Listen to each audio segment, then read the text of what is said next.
নমস্কার বন্ধুরা, আমি পূজা। আমার ছোট্ট রান্নাঘরে তোমাদের আরও একবার অনেক স্বাগত, অনেকটা ভালোবাসা জানিয়ে আজকে একটা আলুর দমের রেসিপি নিয়ে চলে এসেছি বন্ধুরা। তো এই আলুর দম কিন্তু রুটি, পরোটা, মোগলাইয়ের সঙ্গে কিন্তু দারুণ লাগবে। তো চলো বন্ধুরা, এখানে কি কি নিয়েছি সেটাই তোমাদের দেখিয়ে দিই। এখানে নিয়েছি ধনেপাতা, মটরশুঁটি, একটা টমেটো, দুটো পেঁয়াজ আর আদা রসুন গ্রেট করে রেখেছি। তো চলো, আমি আলুটা আগে থেকে সিদ্ধ করে নিয়েছি।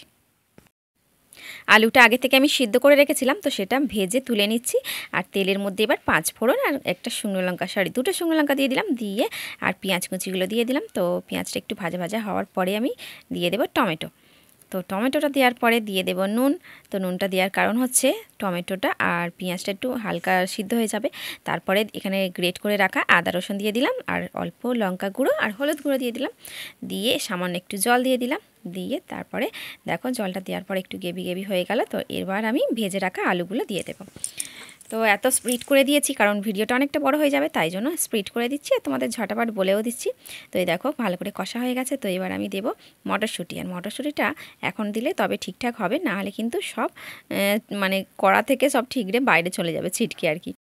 তো এই দেখো ভালো করে কষিয়ে নিয়েছি, নিয়ে এবার জল দিয়ে দিলাম। জল দিয়ে এবার কিন্তু আর ঢাকা দেবো না, ঢাকা দেওয়ার কোনো দরকারই নেই। তোমার দাদাভাইকে বললাম একটু চিনি দাও তো 1 ফোঁটা। তো চিনিটা বের করে ওই তোমার দাদাভাই দিয়ে দিল। এ দেখো, তো আলু যেহেতু সিদ্ধ, তো সেই জন্য আর ঢাকা দেবো না। ঢাকা দিলে কিন্তু তরকারির কালারটা না সাদা সাদা হয়ে যায়, তো আমার ভালো লাগে না। তো সেই জন্য ঢাকা আর দিলাম না। এখানে আমার আলু তো সিদ্ধ হয়ে গেছে। তো এই দেখো শেষে আমি ধনেপাতা দিয়ে দিলাম, তারপরে এই যে ম্যাগি মশলাটা ছড়িয়ে নামিয়ে নেব। তো এই হচ্ছে আজকের আমার আলুর দমের রেসিপি।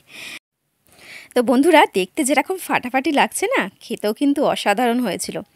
তো অবশ্যই বাড়িতে একবার ট্রাই করে দেখবে কেমন খেতে লাগে। তো দারুণ দুর্দান্ত খেতে হয়েছে। তো তোমাদের যদি এই রেসিপিটা ভালো লাগে তো অবশ্যই লাইক, কমেন্ট, শেয়ার করে দিও। আর নতুন বন্ধু হয়ে থাকলে চ্যানেলটি অবশ্যই সাবস্ক্রাইব করে পাশে থাকা বেল আইকনটিও প্রেস করে রেখো, যাতে আমার ভিডিওর নোটিফিকেশন সবার আগে তোমাদের ফোনে চলে যায় আর তোমরা সঙ্গে সঙ্গে দেখে নিতে পারো। তো চলো, আজকের মতো এতটাই। দেখা হচ্ছে আরেকটা সুন্দর রেসিপি নিয়ে। সবাই খুব ভালো থেকো, সুস্থ থেকো আর পাশে থেকো। টাটা।